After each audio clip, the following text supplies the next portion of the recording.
Hey ho warrior, hey ho warrior. Hello everyone, my name is Yeousch Alliance and it's time to Gommel. Get off my land. I have for you guys a ton of Halo 4 information, so without further ado, let's just get straight on into it. Starting with the brand new enemies we will also be facing alongside the Covenant. Now, after the single-player trailer from E3, we have now confirmed the other race we will also be fighting against, and we'll be fighting against the Prometheans. So far, there are 3 types that have been confirmed. We have Promethean Knights, Watchers, and Crawlers. The Knights are to simplify it, air quote, the Promethean equivalent to the Covenant's elite.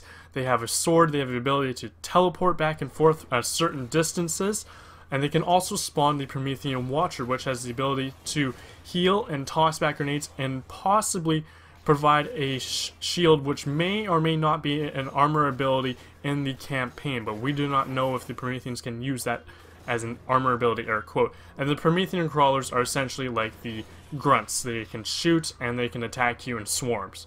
Now, this wouldn't be Halo if it weren't for the staple 4 vehicles to be returning. We have the Warthog, we have the Mongoose. The Warthog was confirmed a long time ago. The Ghost is coming back as usual, and the Banshee as well, and a special vehicle as well. But first, let's take a look at the HUD here. As you can see, the vehicle ability has now been moved to the top left corner of the HUD instead of down below by the minimap. And the special vehicle coming back is what believed to be the successor to the Elephant from Halo 3 on the map Sandtrap. I know a lot of people had a lot of fun flipping around in this thing and doing tricks and all these glitches, so that's going to be fun to play with.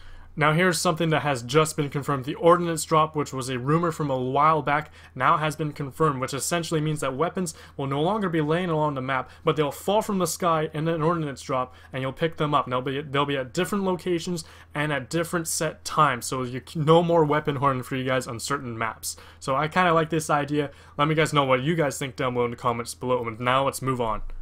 Now with another installment of Halo comes more and more ideas and possibilities to customize your armor set for your multiplayer and Spartan Ops experience. Let's move on to pre-order bonuses. Now there's tons of information about weapon armor and weapon skins when you pre-order your copy of Halo 4 from certain locations. When you pre-order from Best Buy, you'll get the Raptor armor skin and the armor suit Venator. When you pre-order for GameStop, you get the Forced armor skin and the armor Hazop.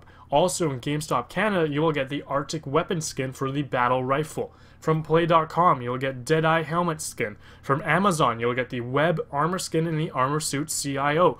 Also from Microsoft Store, you'll get the Pulse armor skin and the Gungunner armor suit. Also from Walmart, you'll get the Circuit armor skin and the armor suit Oceanic. Right now these skins are just like patterns. You can actually swap any colors in and out. But as for the armor, nobody's actually sure if that's actually exclusive to where you pre-order it from, or you'll get it earlier than everybody else, and everybody else will have to unlock that particular suit of armor. I'm hoping for the latter, so that way I can own all sets of armor eventually when I do level up in the game. Now onto the big thing that a lot of people are looking forward to for Halo 4 multiplayer, and this is loadout customization. Looks like right now you can have up to 5 loadouts that you can customize. You can customize the primary weapon, your secondary weapon, which grenade you prefer, either plasma or frag. Other grenades have yet to be confirmed. You can customize your armor ability and new things, which is support upgrades and tactical packages, which I'll address those two eventually. Now let's get on to weapons. Onto the tools of the trade. Yes, the weapons, both old and new, as you'll see and hear for yourselves. There's a brand new from scratch sound library for Halo 4, so all the weapons, of course, not only do they look better, they sound amazing, so I'll splice in some gameplay in between. We have the assault rifle coming back. We have the battle rifle coming back.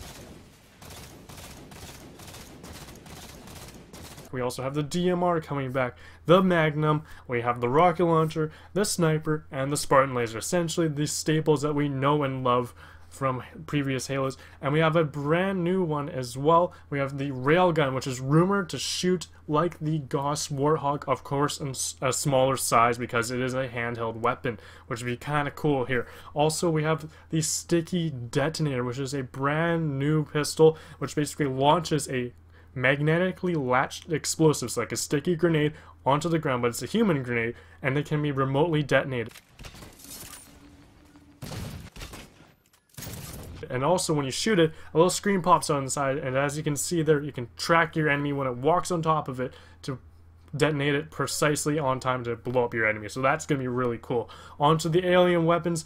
The plasma pistol is returning, of course, the needler, the energy sword. We also have the Covenant carbine coming back as well, all receiving visual and audio upgrades. We have a brand new weapon that's coming back, replacing the plasma rifle. We now have the storm rifle, so no longer is it an SMG size, it is actually a full rifle size weapon.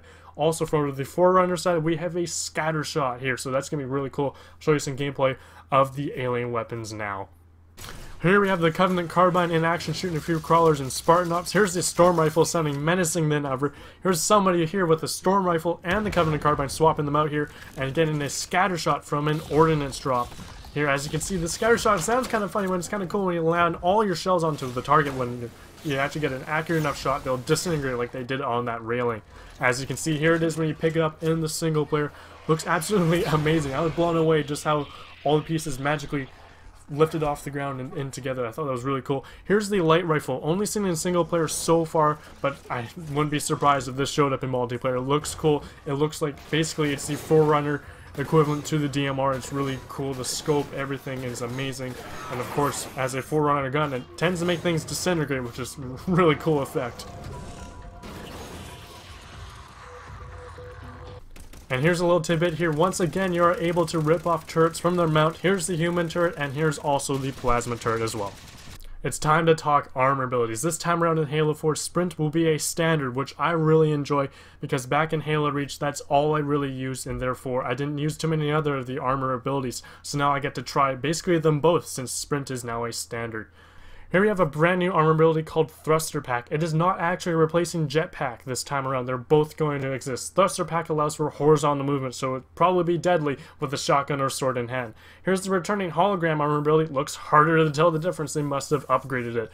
Here we have the Thruster Pack being used in the foreground and the Jetpack in the back, confirming that Jetpack is returning.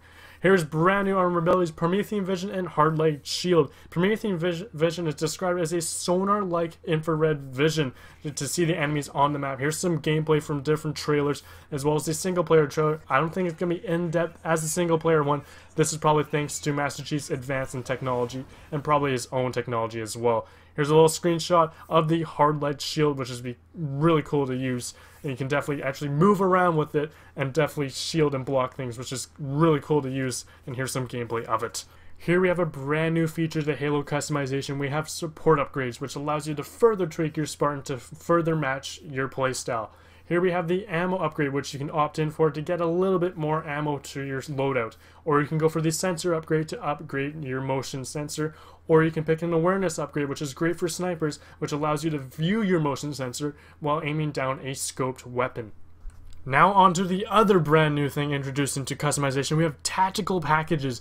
Now as of right now, there are only 2 confirmed on Halo 4's website, but I'm assuming there will be more. You can opt for a shield package, will allow your shields to regenerate much faster, or you can go for the firepower package, which allows you to have 2 primary weapons instead of a primary and secondary, but you sacrifice speed and mobility, so it's a kind of give or take, which is kind of interesting. They may or may not have more. I'm leaning towards it will probably have more than just these 2 tactical packages. As of right now, Halo 4 has only confirmed 3 different multiplayer game types. Of course, the traditional Slayer is set to return, utilizing this new ordnance drop feature that I mentioned earlier, aiming to make weapon whoring a thing of the past. The second game type to be confirmed is Infinity Slayer, a brand new one, which is currently a free-for-all game type, but don't be surprised if they make a team variant later on. Essentially, this is utilizing the brand new ordnance drop feature. Once you reach a certain amount of kills, you're given the ability to call in an ordnance drop to drop on in, and you can select up to 3 randomly generated weapons or power-ups, which can alter your speed, shielding, or the ability to inflict more damage. And here's some footage of it right now.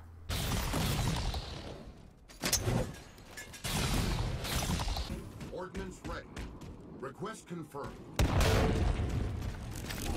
And here's the third confirmed game type for Halo 4's multiplayer. It is called Regicide, another free-for-all game type. If you're in first place, you're labeled as the king, and all other players have a motion sensor and are able to track you basically 24/7. To be the king, you have to be in first place, and the more kills you get, the higher the bounty you get on your head. Also, when your bounty increases, the more points that other players will receive by killing you. So this is kind of cool and definitely very crazy game type. Alrighty guys, I hope you guys enjoyed this video and found it somewhat informative. I'll leave you guys with some gameplay of the upgraded assassinations for Halo 4's multiplayer. They look absolutely sick this time around. Now, I hope you guys enjoyed it, like I said, and remember, all likes and favorites are greatly appreciated, and don't forget to come on by and check out my channel. Link will be down below in the description. My name is Chief Landless, and I'm signing out. Geronimo!